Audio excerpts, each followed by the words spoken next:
바람입니다. 자, 오늘 배울 교재는 꿈틀 중학국어 2 드디어 2학기가 시작되었습니다. 자, 이번 학기에도 열심히 공부해 주시기 부탁드리면서요. 자, 우리 교재 8쪽입니다. 갈래학습 C에 대해서 먼저 배워보도록 하고요. 선생님과 공부할 때는 어떤 것이 필요하죠? 삼색 볼펜과 형광펜이 필요합니다. 밑줄 치고 필기하고 여러분들의 자기주도 학습 능력을 극대화시키는 학습법을 배우시길 바라고요. 자, 그럼 바로 수업 시작하도록 하겠습니다. 자, C에 대해서 배워볼 텐데요. 이미 1학기 때 공부했던 친구들은 잘 알고 있을 겁니다. C란 무엇이냐? 운율이 중요하죠. 언어로 압축하여 표현한 문학이다. 그래서 C의 특징 중에 어떤 게 있죠? 압축적이다. 이런 말 들어봤죠? 또 함축적이다. 이런 말 들어봤을 겁니다. 이거 C에 있어서 가장 중요한 특징이고요. 거기에 운율이 꼭 있어야 한다는 것도 기억해 두시길 바랍니다. 자, C의 종류를 살펴보시도록 하죠. 기준을 나누는 기준이 두 가지인데, 첫 번째 형식으로, 두 번째 내용으로. 형식으로 나눴을 때 정해진 형식 없이 자유롭게 쓴 것을 자유시라고 하고요. 자, 산문시는 행의 구분이 없다. 행의 구분 없이 쓴 시다. 행의 구분이 없는 시. 하지만 운율은 있다라는 거예요. 정해진 형식에 맞추어 쓴 시다라는 거예요. 형식을 갖고 나눈 거고요. 내용을 갖고 나눈 것은 뭐냐면 개인의 감정을, 정서를 주관적으로 쓴 시는 서정시. 자, 서사시 줄거리가 있는 이야기 형태로 쓴 시는 서사시. 연극처럼 주거니 받거니 하면서 대사가 있는 시는 극시다라는 건데요. 주로 많이 나오는 시가 자유시와 서정시가 가장 많이 우리가 배우는 부분입니다. 자, 시의 상요소. 요소라는 말은 꼭 있어야 되는 것이라고 이야기했죠. 자, 세 가지 꼭 있어야 하는 것. 주제, 심상, 운율이다. 주제라는 것은 시인이 말하고 싶어하는 중심 생각, 독자에게 하고 싶은 말이겠죠. 심상은 마음속에 떠오르는 감각적인 모습의 느낌, 이런 것은 뭐라 그래요? 이미지라고 하죠. 이미지는 심상이에요. 자, 심상에는 다섯 가지가 있는데요. 밑에서 배우게 될 텐데요. 우리 오감을 이야기하고 있습니다. 그리고 공감각이라는 것까지 합치면 6개가 되겠죠. 운율이라는 것은 뭡니까? 말의 가락, 리듬, 이런 것들이라고 말할 수 있습니다. 그래서 이것은 운율은 음악적 요소고요. 심상은 회화적 요소, 주제는 의미적 요소라고 이야기합니다. 시어와 일상어의 차이는 무엇입니까? 라고 했을 때요. 시어는 함축적이고 비유적이며 주관적이다. 시적 화자가 주관적으로 만들어낼 수도 있는 거죠. 그리고 문법에 어긋나게 쓰기도 한다. 이런 걸 보고 우리는 시적 활용이라고 하죠.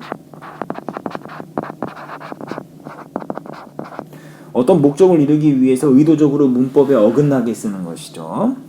자, 하지만 일상어는 사전적이며 지시적이며 객관적이다. 문법에 맞게 사용한다라는 거죠.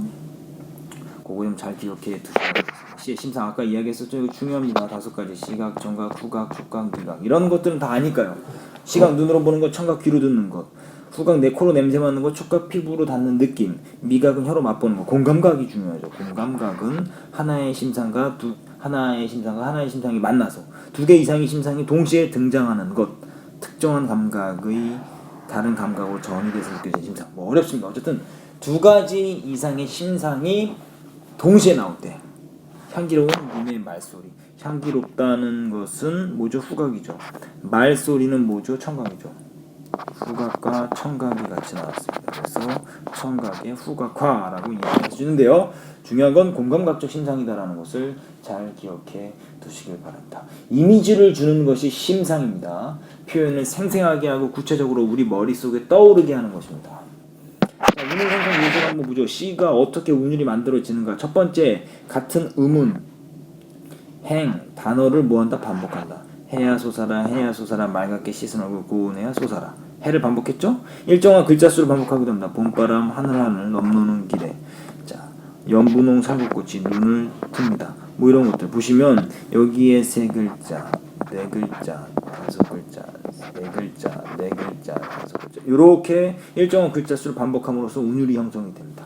끊어읽기를 반복합니다. 엄마야, 누나야, 강변살자 이런 것들. 자, 뜰에는 반짝이는 금모래빛, 띄어쓰는 것 이런 거 뭐라 그러죠? 음보라고 하죠. 몇 음보? 이건 3음보죠.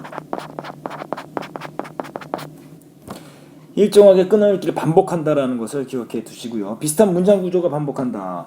벚꽃 지는 걸 보니, 푸른 소리를 좋아하다 보니, 푸른 소리 좋아, 벚꽃마저 좋아. 어때요? 비슷한 문장 구조의 반복을 통해서 운율을 형성하는 것, 이런 것들을 우리가 시에 있어서 운율 형성 요소다라는 것을 기억해 두시길 바란다.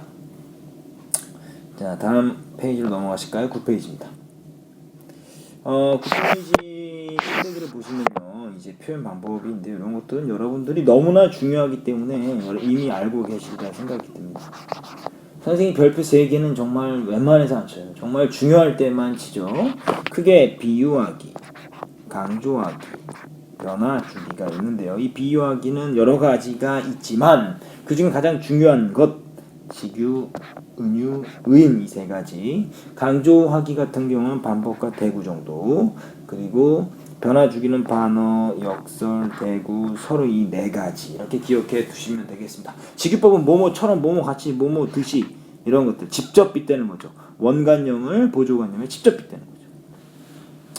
자, 보조관념에 직접 빗대어 표현하는 방법이다. 은유법은 원관념을 연결 없이 A는 B다 라는 형식으로 보조관념에 은근히 빗대요.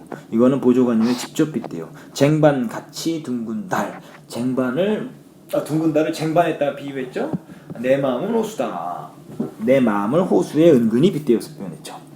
자, 중요한 건 원관념입니까? 보조관념입니까? 그렇죠. 원관념이 중요한 겁니다. 원래 표현하려는 원관념을 효과적으로 표현하기 위해서 빗대어 표현하는 것이 보조관념입니다.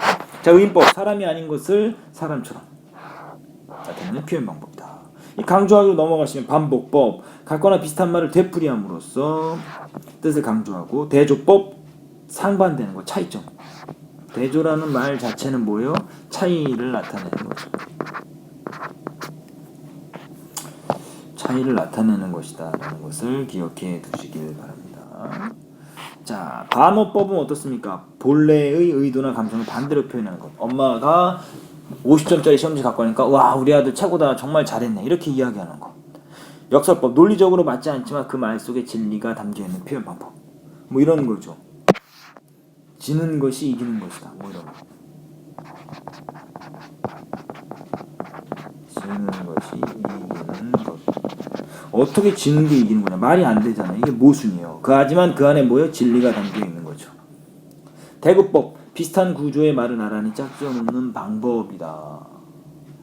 자, 서리법, 당연한 사실을 의문문 형식으로 표현해서 독자에게 되묻는 방법이죠. 그래서 독자에게 생각하게 하고 그것을 통해서 더욱 어떻게 하는 거죠?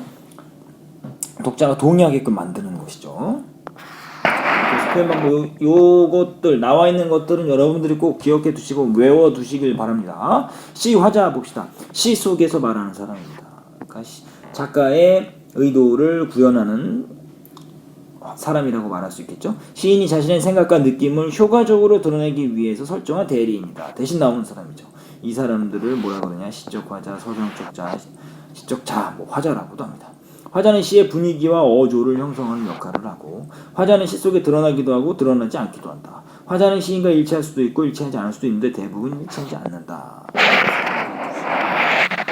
시조, 고려 중기에 발생해서 현재까지 창작되고 있는 우리나라의 고유의 정형시라고 했으니까 정해진 형식이 있는 거죠. 어떻게 되어 있냐? 초장, 중장, 종장, 이것을 3장이라고 하는데요. 6개의 구, 하나, 둘, 셋, 넷, 다섯, 여섯. 몇음보, 사음보, 하나, 둘, 셋, 넷, 끊어읽기, 그죠? 글자 수는 3, 4, 3, 4, 3, 4, 4, 4, 3, 5, 4, 4, 뭐 이런 식으로 되어 있고요. 중요한 건 종장의 첫 음보는 3음보로 고정되어 있다. 요게 몇 글자? 3글자로 고정되어 있다라는 거죠. 평시조와 사설시조, 요 중장이나 종장 어느 부분 한 곳이 길어지는 거예요. 음보가 길어지는 것이 이것이 사설시조다라고 이야기합니다. 자, 문학작품의 주체적 해석과 필요성. 주체적 해석과 평가가 왜 필요하냐? 독자의 경험과 가치관에 따라 문학작품의 해석과 평가가 달라질 수 있기 때문이다. 문학작품보다 깊이 있게 이해하고 안목을 넓힐 수 있는 바탕이 된다.